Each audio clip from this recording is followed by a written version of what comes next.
하나님 말씀은 구약성경 시편 98편입니다.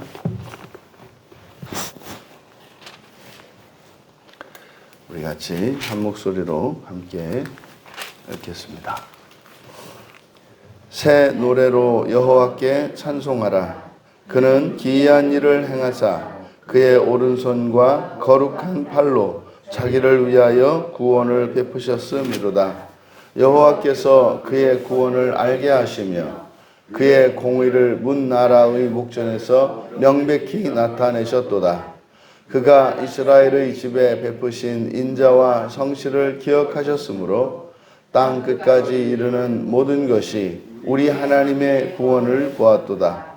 온 땅이여 여호와께 즐거이 소리칠지어다.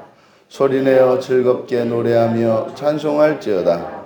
수금으로 여호와를 노래하라. 수금과 음성으로 노래할지어다. 나팔과 호각 소리로 왕이신 여호와 앞에 즐겁게 소리칠지어다.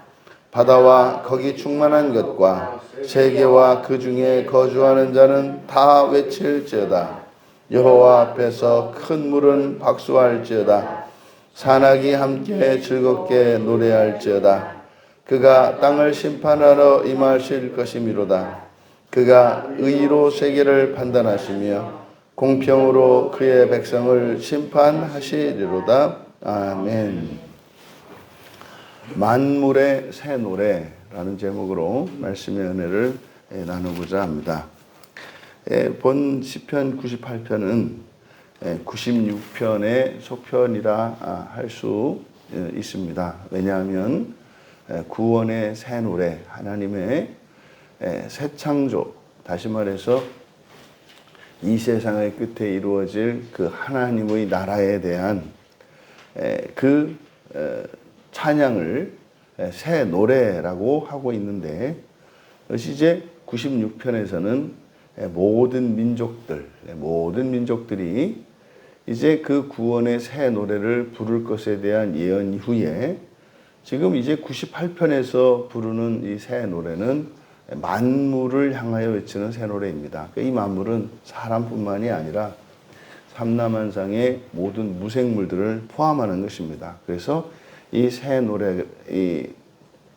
노래가 무생물까지, 다시 말해서 하나님의 창조 세계 전체로까지 확장되는 것임을 밝히는 시입니다.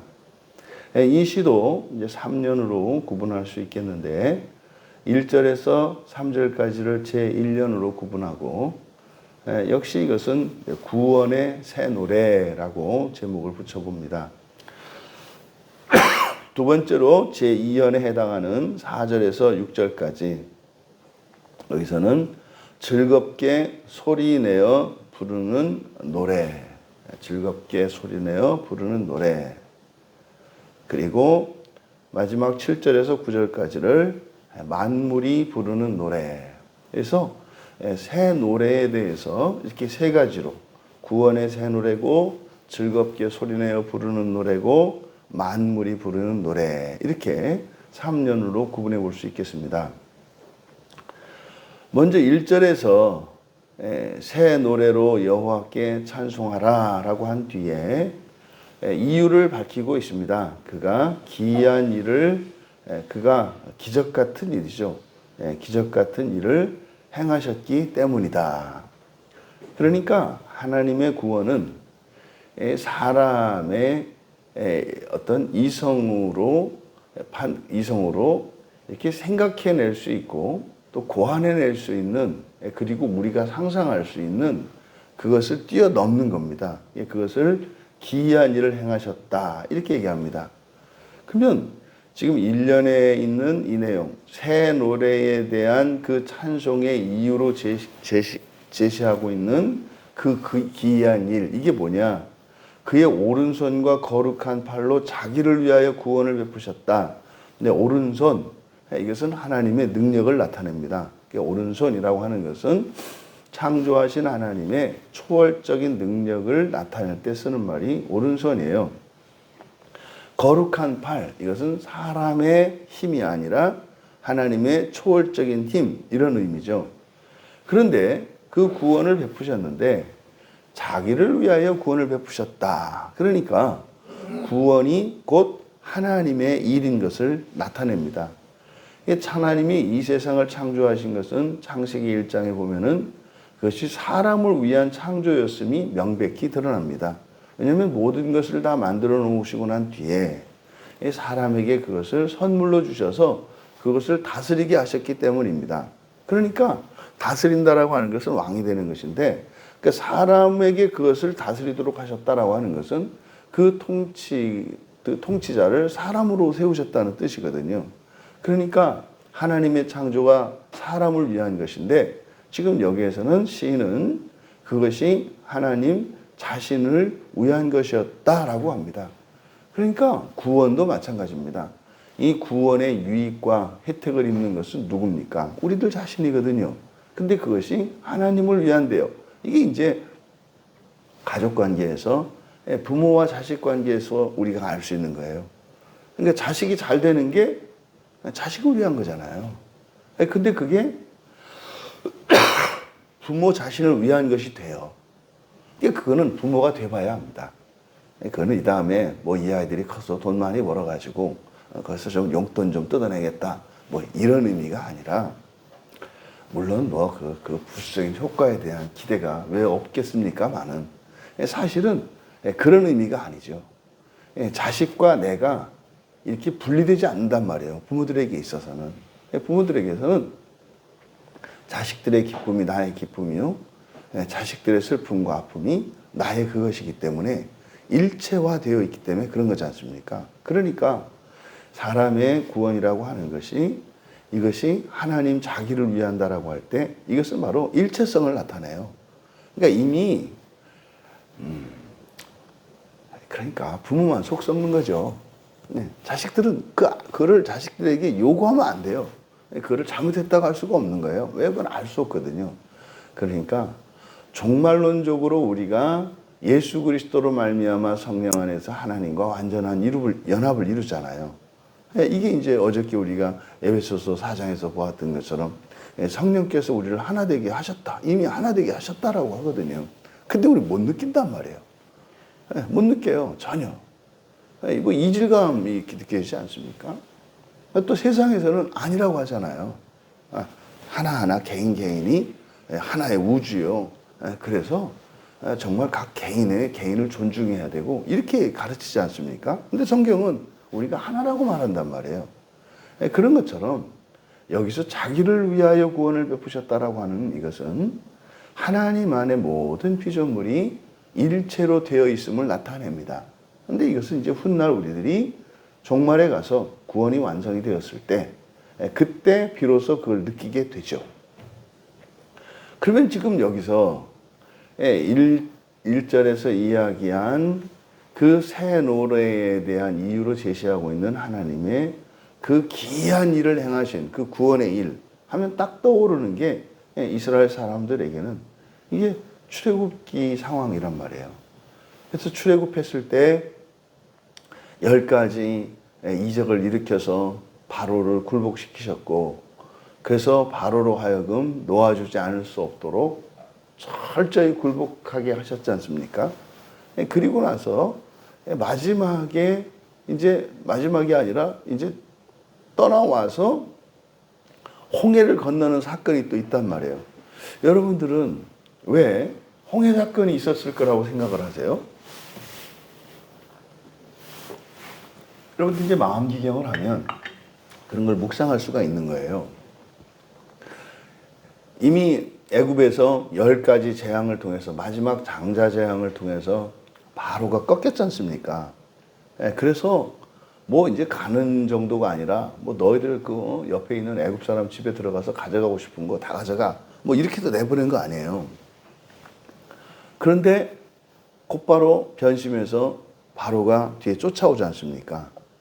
그러면요, 이게 이제 두 가지 관점에서 볼 수 있는데, 하나는 바로의 마음의 변화겠고, 그러면 바로의 마음의 변화는 10가지 재앙이 사실은 바로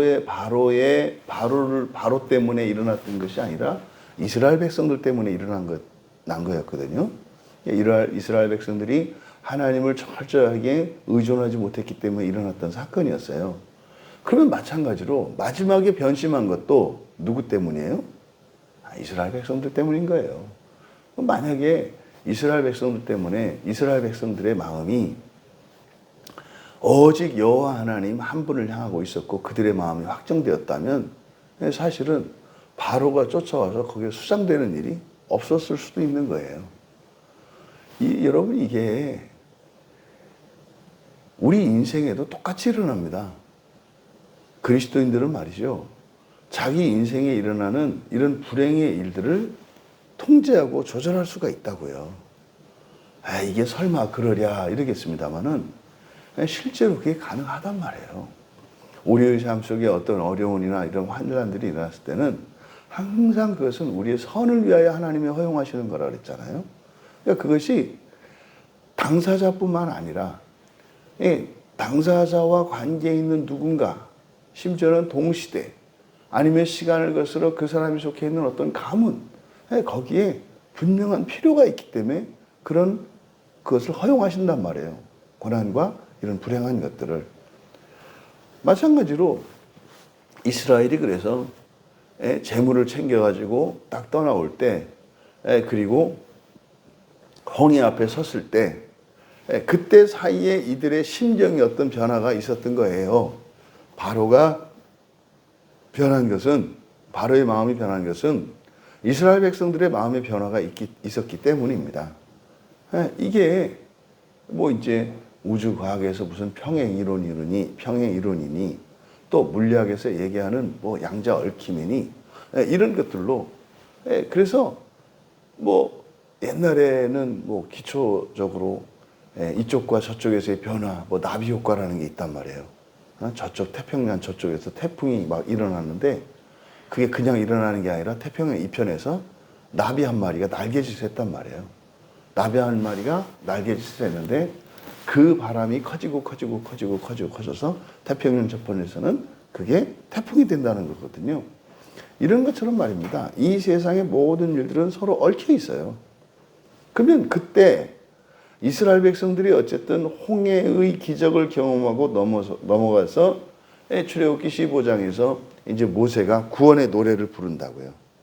바로 지금 1절에서 이야기하고 있는, 그러니까 이 시의 배경이 출애굽 사건으로 보여집니다. 그래서 뒤에 여호와께 2절에서 여호와께서 그의 구원을 알게 하셨다. 그의 공의를 문나라 목전에 명백히 나타내셨다. 그렇습니다. 고대에 모세가 이스라엘 백성들을 이끌고 홍해를 건너왔을 때 그 소문은 고대 근동의 모든 나라와 민족들에게 소문이 퍼졌었습니다. 그래서 이미 훗날 여호수아가 이스라엘 백성들을 이끌고 가나안 땅에 들어가 여리고성에 들어가기 전에 정탐꾼을 보냈을 때 이미 여리고성에서는 그 소문을 듣고 여호와를 두려워하고 있었어요. 홍해를 건너왔던 사건.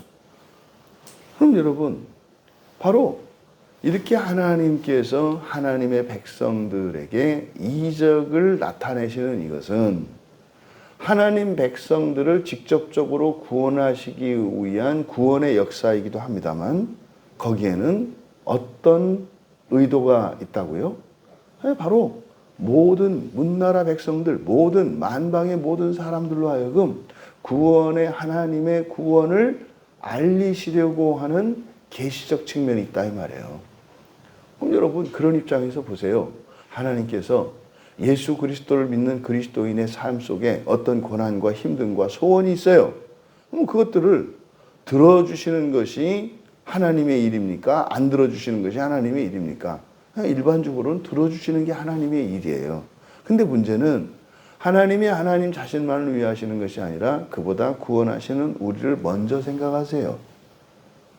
그러니까 하나님의 영광을 나타내는 데 있어서는 이런 이적들과 성공과 승리 이런 것들을 계속 펼치는 것이 좋겠습니다만 그것이 구원을 받는 당사자들에게 해가 될 때가 있단 말이에요. 그럴 때는 참으시죠. 참으신다. 우리의 기도가 즉각적으로 응답될 때도 있습니다만은 늦춰질 때가 있다 말이에요. 그러니까 늦춰지는 그 시간이 뭡니까? 우리로 하여금 하나님이 이루시는 구원이 유익한 것이 되도록, 다시 말해 그것이 선한 것이 되도록 시간을 더 주시는 거예요. 근데 끝까지 내가 안 바꿔. 그러면 그건 이루어질 수가 없어요. 그러니까 사실 그리스도인들이 바라보는 인생과는 비그리스도인들이 살아가는 것과 너무 달라요. 비그리스도인들의 인생과는 얻어내는 거거든요. 얻어내는 거고 성취하는 거거든요. 그러니까 거기에 필요한 조건들을 이루고 필요한 일들과 힘을 쓰고 또 도움을 받을 수 있는 것을 동원해서 그것을 이루고 성취하는 거예요. 근데 그리스도인은 그게 아닙니다. 그것을 누릴 수 있는 사람으로 나를 변화시키는 거예요. 환경은 그건 이미 주어진 겁니다. 그것이 나에게 선한 것이고 나에게 필요한 것이라면 이미 주어진 거예요. 근데 그리스도인은 말입니다. 그것을 위해서 살아가는 게 아니라 그것이 나에게 선한 것이 되도록, 다시 말해서 그것을 선하게 활용할 수 있는 사람이 되는 게 그리스도인의 인생관이에요. 이게 달라요. 그러니까 어떤 능력은 그리스도인들에게 문제가 안 돼요. 능력은. 그 사람이 타고난 자질, 이거는 그 문제가 안 되는 거예요.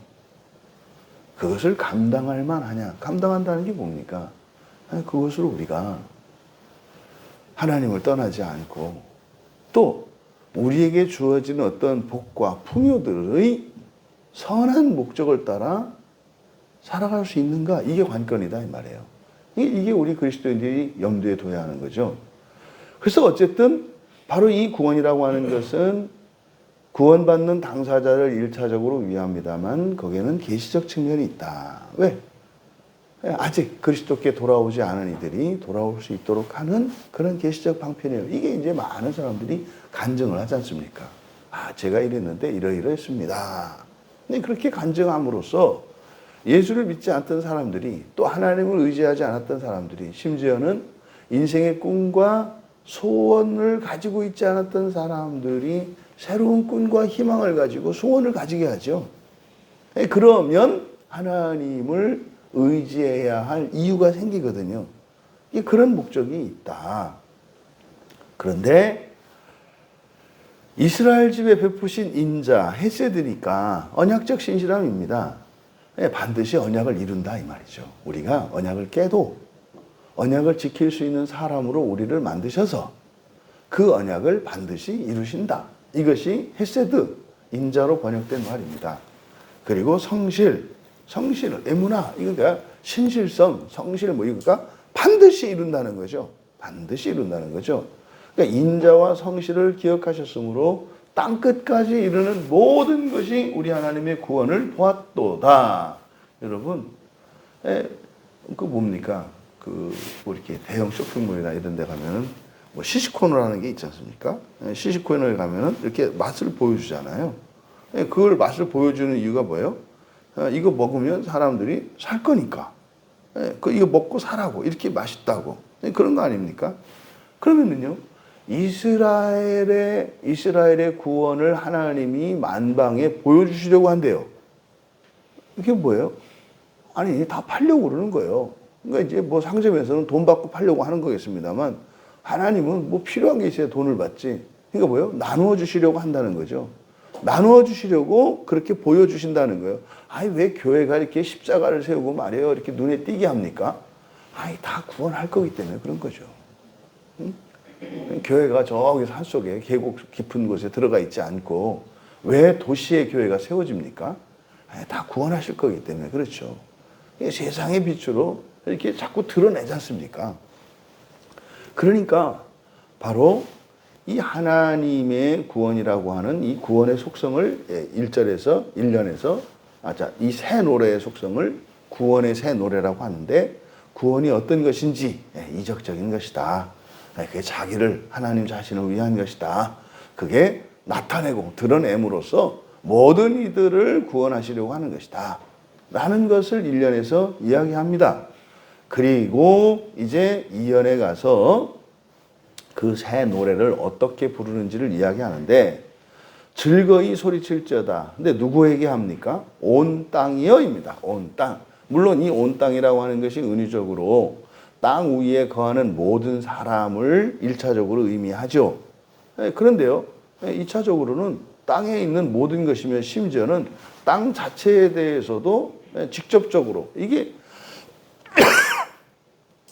땅을 향해서도 이야기하는 것일 수 있다 이 말이에요. 땅이여 여호와께 즐거이 소리쳐라. 소리내어 즐겁게 노래하고 찬송해라.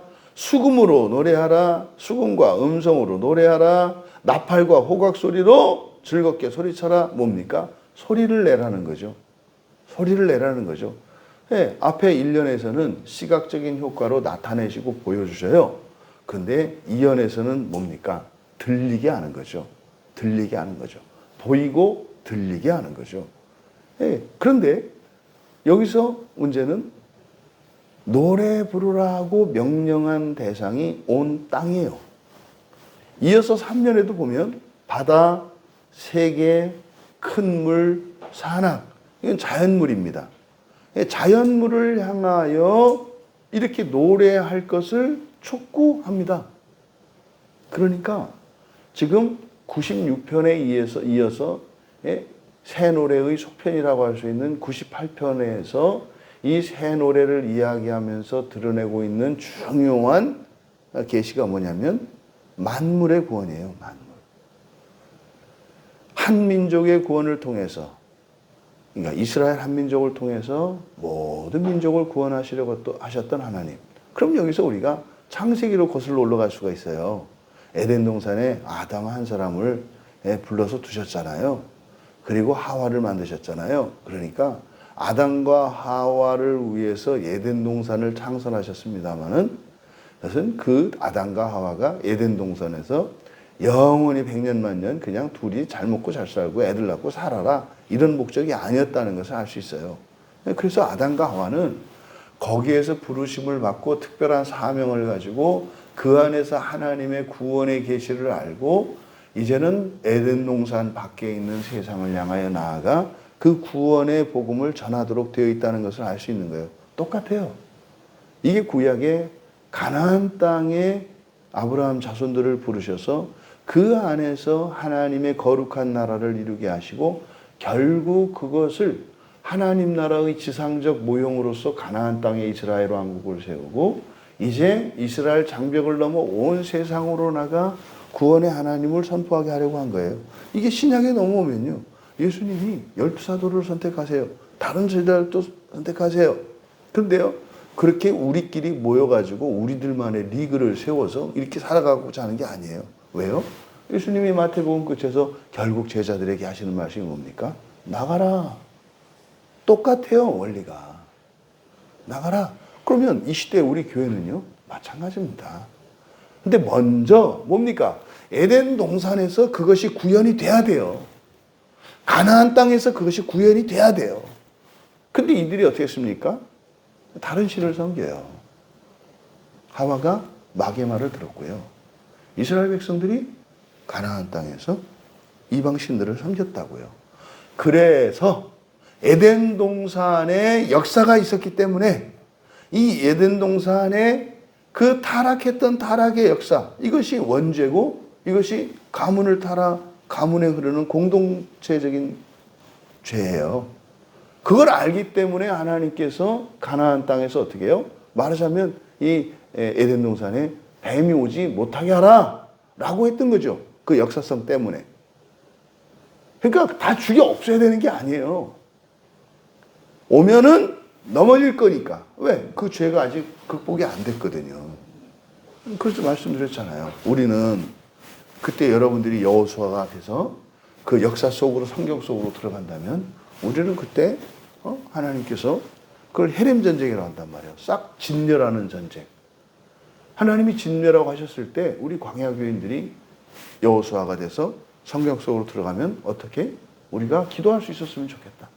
아유 하나님 그 아담 할아버지 하와 할머니가 했던 거 우리 극복했어요 하나님.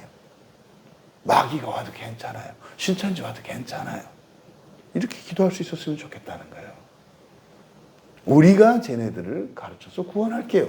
이렇게 할 수 있었으면 좋겠다는 거죠. 이게 이러한 어떤 신앙의 진전과 역사 발전이 있어야 하는 거죠. 그러니까 지금 여기서는 지금 시편 98편에서는 그 정도가 아니라 그 정도가 아니라 이런 무생물에게까지도 땅과 바다와 산하까지 여기까지도 하나님의 구원이 임한다. 이게 이제 새하늘과 새 땅이에요. 네, 이게 요한계시록 21장과 22장에서 나오는 새하늘과 새 땅이에요. 그때는요, 바다도 액체가 아니에요. 네, 유리바다라고 하거든요. 근데 바다인데 고체야. 네, 그런데 투명해. 그게 또 실제로 그럼 또 그 바다 위에다가 또 이만한 유리를 씌우면 안 돼요. 그렇게 표현할 수밖에 없는 거예요. 그게 뭡니까? 예수님이 물 위를 걸으시잖아요. 물 위를 걸으셨던 게 그때는 물 액체잖아요. 근데 그렇게 걸어요. 니들도 이렇게 걸어 다닐 거야? 왜요? 바다가 유리바다래요. 나중에 가보면은. 그러니까 하나님이 세상을 사람을 위해서 창조해요. 근데 이 세상은 창세기 1장에서 창조한 그 사람 아담에게 딱 맞는 것이고 필요한 것이에요. 근데 하나님의 창조 계획은 사람을 새롭게 창조하는 새 창조가 있어요. 그럼 사람이 부활을 해요. 그러면 부활한 이 사람에게는 더 이상 이게 맞지 않아요. 이 창조 세계가. 그러니까 이 창조 세계도 당연히 어떻게 돼요? 변해야 돼요. 그래서 본성이 바뀌면 환경이 바뀐다. 이게 창조의 원리예요. 똑같이 살아가는 거라니까요. 똑같은 원리라니까요. 바로 이 얘기를 하는 거죠. 그래서 지금 시편 98편에서는 사람이 바뀌면 이 자연세계 우주 전체가 새로운 변화를 일어날 것임을. 그래서요. 그때 비로소 우리가 불멸의 존재가 되었을 때 이 꽃도 불멸의 꽃이 된다고요. 왜요? 아니 내가 사랑하고 아끼는 꽃인데 시들어 죽으면요. 마음이 슬프고 속상하잖아요. 그럼 하나님 나라가 아니에요. 완전한 나라가 아니에요. 그러니까 우리가 영원 불멸하기 때문에 심지어 이런 사물조차도 이렇게 영원 불멸하는 존재가 돼요. 왜요? 나 때문에. 이게 창조 섭리예요. 그거를 맛보기로 보여주셨던 게 가나안 땅 40년에서 이 사람들이 신발 한 켤레로 신었다는 거 아닙니까? 옷 한 벌로 신발 한 켤레로 40년을 살았어요. 여러분 무슨 저 무쇠로 신발을 만들어 보세요. 40년 신으면 닳지. 응? 어떤 질긴 가죽으로 악어 가죽으로 만든들 어떻게 그거 가지고 40년을 신어요. 그것은 바로 새 창조의 예표적인 사건이죠. 그런 것들이. 그런데 그것이 어떻게 이루어지는가? 마지막 끝에서 그가 땅을 심판하러 임하실 것이다. 세계를 판단하고 공평으로 백성을 심판할 것이다. 여러분, 심판하면 여러분들은 어떻게 생각을 하고요? 익었나 안 익었나? 심판이라는 말을 지금 우리가 중세 로마 교회의 부정적인 영향을 받고 있어서 심판이라는 말을 딱 들으면 앞에 재판관으로 앉아 계신 하나님과 나의 과거가 드러날까 드러나지 않을까 벌벌 떨고 있는 죄인의 모습이 연상된다고요. 심판이라는 말이. 심판은 그게 아니고요. 준비가 됐나 안 됐나, 익었나 안 익었나예요. 이 준비는 뭡니까? 우리의 수준이 어떠해야 하고 도덕적으로 완전 이런 게 아니에요. 이런 게 아니에요. 하나님이 우리를 부활시킬 때 저항하지 않을 수 있는 준비예요. 저항하지. 그래서 어저께 뭐랬어요? 겸손과 온유로 그랬잖아요. 이때 겸손과 온유로 하는 거는 뭐가 있어서 겸손해라 이런 얘기가 아니다. 뭐라? 하나님이 우리를 고치시려고 할 때, 우리를 부활시키시려고 할 때 용쓰고 몸부림하지 말고 막 의심하고 이러지 말고 이거를 겸손과 온유로라고 했다 그랬잖아요. 합당하게 한다는 게 그겁니다. 그래서요. 심판하러 임하실 것이다 라고 하는 것은 된 것은 되게, 안 된 것은 되게 하실 거라는 뜻이에요. 된 것은 된 대로, 안 된 것은 되게끔 하실 거라는 거예요.